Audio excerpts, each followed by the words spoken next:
Bismillahirrahmanirrahim. Assalamualaikum warahmatullahi wabarakatuh. Perkenalkan, nama saya Arif Fazilah dengan NIM 21129451 dari kelompok 5 akan mempresentasikan PT yang telah saya buat, yaitu tentang wawasan, tentang filsafat pendidikan dan ruang lingkupnya. Wawasan tentang filsafat pendidikan dan ruang lingkupnya mencakup yang pertama pendidikan, pengertian pendidikan, yang kedua lingkungan ruang lingkup pendidikan, yang ketiga perbedaan pendidikan formal, pendidikan non formal, dan pendidikan informal, yang keempat ruang lingkup filsafat pendidikan. Yang pertama pengertian pendidikan. Pendidikan dalam bahasa Yunani berasal dari kata pedagogi, yaitu ilmu menuntun anak. Pendidikan adalah upaya menuntun anak sejak lahir untuk mencapai kedewasaan jasmani dan rohani. Dalam interaksi alam beserta lingkungannya, Indonesia secara umum mengenal dua mode sistem pendidikan. Pertama, mode pendidikan nasional dan mode pendidikan lokal. Mode pendidikan nasional artinya sistem pendidikan yang kurikulum, yang ada kurikulum, penilaian, pengawasan, untuk mengukur taraf pendidikan bangsa yang dikelola dan diawasi oleh negara.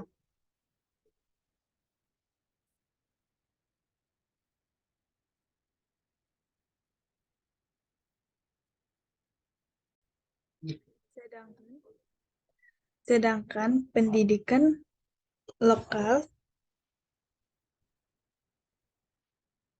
merupakan pendidikan yang dikembangkan oleh individu-individu masyarakat, baik kurikulum, sistem penilaian, bahkan evaluasinya.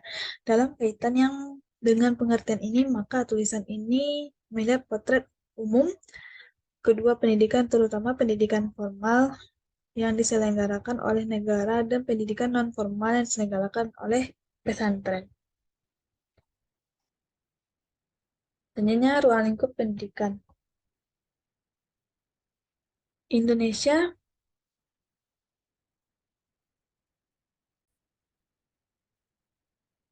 Pendidikan di Indonesia menganut konsep pendidikan seumur hidup yang bertolak dari suatu pandangan bahwa pendidikan adalah unsur esensial sepanjang umur seseorang.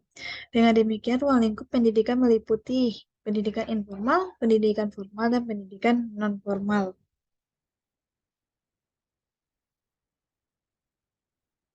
Ini pengertian pendidikan formal, non-formal, dan pendidikan informal. Pendidikan formal adalah pendidikan yang diselenggarakan secara terstruktur, memiliki jenjang atau tingkatan, berada dalam periode waktu-waktu tertentu, dilangsungkan dari sekolah dasar sampai dengan jenjang universitas. Yang kedua, pendidikan informal. Pendidikan informal adalah jalur pendidikan keluarga dan lingkungan, berbentuk kegiatan belajar secara mandiri yang dilakukan secara sadar dan bertanggung jawab. Hasil pendidikan informal diakui sama dengan pendidikan formal dan non-formal setelah peserta didik lulus ujian sesuai dengan standar nasional pendidikan. Pendidikan non-formal.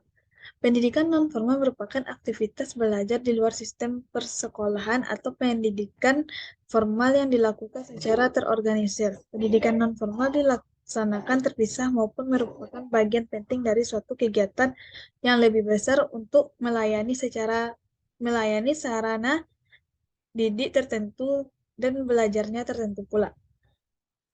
Dan selanjutnya itu perbedaan pendidikan formal, pendidikan non-formal, dan pendidikan informal. Yang pertama itu pendidikan formal.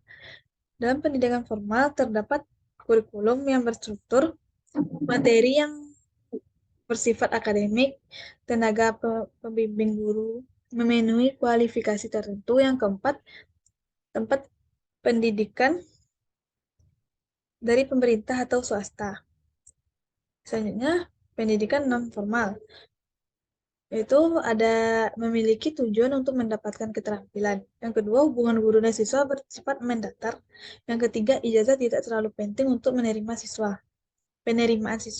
Yang keempat, berfokus pada siswa bagaimana belajar mandiri dapat mengontrol aktivitas belajar. Yang kelima, waktu pembelajaran tidak mempengaruhi kurikulum. fleksibel, dan biasanya peserta didik yang menentukan. Yang selanjutnya, pendidikan informal. Pendidikan informal,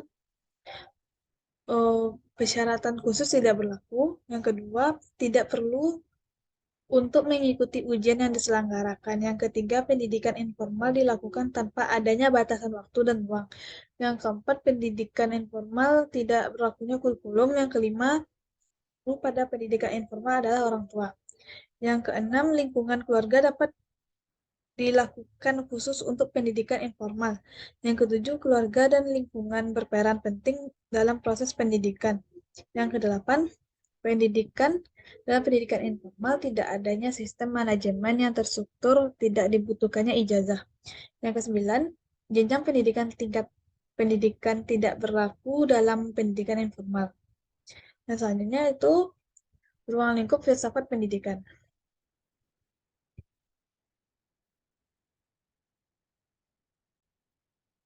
Selanjutnya, selanjutnya itu ruang lingkup filsafat pendidikan. Ruang Ruang lingkup filsafat pendidikan meliputi berbagai topik yang mencakup aspek-aspek pendidikan secara umum. Beberapa topik yang dibahas dalam filsafat pendidikan yaitu satu, tujuan filsafat pendidikan, membahas tentang tujuan yang ingin dicapai melalui proses pendidikan secara individual maupun sosial. Yang kedua, pengembangan filsafat moral pendidikan mempelajari bagaimana pendidikan dapat membantu individu untuk mengembangkan nilai-nilai moral dan etika. Yang ketiga, konsep pembelajaran filsafat pendidikan mempelajari berbagai teori dan metode pembelajaran yang terjadi secara mandiri. Yang keempat, pertimbangan etis dan metafisik filsafat pendidikan juga membahas pertimbangan etis dan metafisik yang mendasari pendidikan seperti masalah hak-hak individu dan hubungan antara individu dengan masyarakat. Dan selanjutnya persyaratan khusus.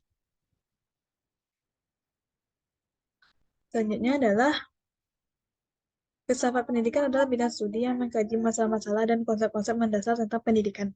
Ruang lingkup filsafat pendidikan meliputi yang satu, tujuan pendidikan. Maaf. Yang satu, tujuan pendidikan, etika pendidikan. Yang ketiga, metodologi pendidikan. Yang keempat, epistemologi pendidikan. Yang kelima, sejarah pendidikan. Yang keenam, filsafat filsafat politik pendidikan. Yang ketujuh, filsafat sosial pendidikan. Yang kedelapan, filsafat psikologi pendidikan. Yang kesembilan, filsafat bahasa dan pendidikan. Dan ini adalah kesimpulan. Indonesia secara umum, kesimpulannya adalah Indonesia secara umum mengenal dua mode pendidikan. Pertama, mode pendidikan nasional dan mode pendidikan lokal. Mode pendidikan nasional adalah sistem yang lebih terorganisir, yaitu dalamnya ada pendidikan, yaitu kurikulum, penilaian, pengawasan untuk mengukur taraf pendidikan yang dikelola. Selanjutnya adalah pendidikan lokal. Pendidikan lokal itu pendidikan lokal dikelola di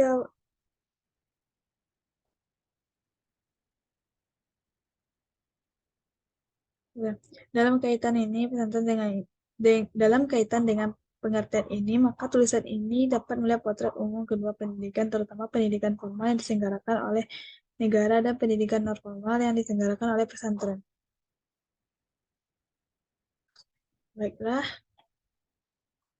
sekian presentasi saya pada malam hari ini, pada video ini. Kalau ada kata salah, mohon dimaafkan. Wabillahi taufiq wal hidayah. Wassalamualaikum warahmatullahi wabarakatuh.